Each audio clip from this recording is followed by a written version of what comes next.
ආදිවාසී නායකයෙකු ලෙස සැරිසරන පුද්ගලයෙකු මුල් කරගෙන නිර්මාණය කරන ලද මෙම YouTube වීඩියෝව මෙවන විට නැරඹුම් වාර ලක්ෂ 16ක් පසු කර තිබෙනවා.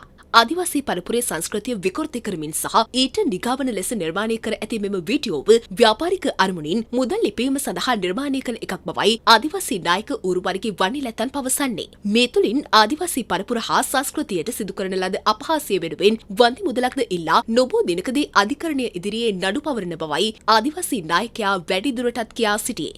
මේ දිනවල මං ගැච්චෙනවා මේ සමාජ මාධ්‍ය කියන එක මේ වැඩසටහන.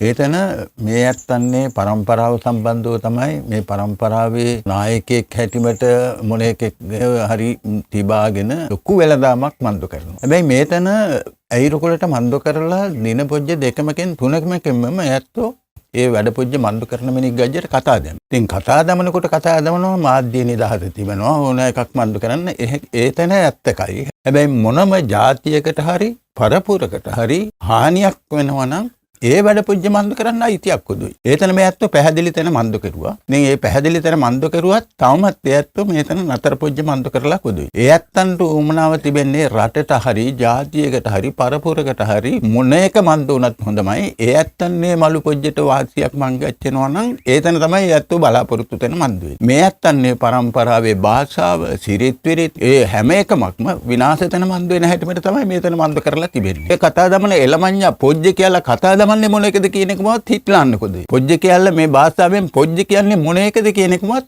ඌට තේරුම් පොජ්ජ කොදුයි.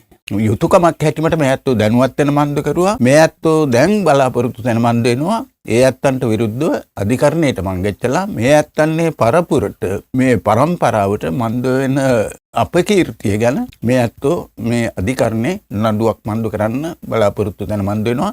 හැබැයි ඒ ඇත්තන්ට මන්දු වෙනවා මේ පරම්පරාවට මන්දු වෙන ඒ අපහාසය අපකීර්තියට වන්දියකුත් එක්ක තමයි මේ ඇත්තෝ මේතන මන්දු කරන්න බලාපොරොත්තු වෙන මන්දු වෙන්නේ.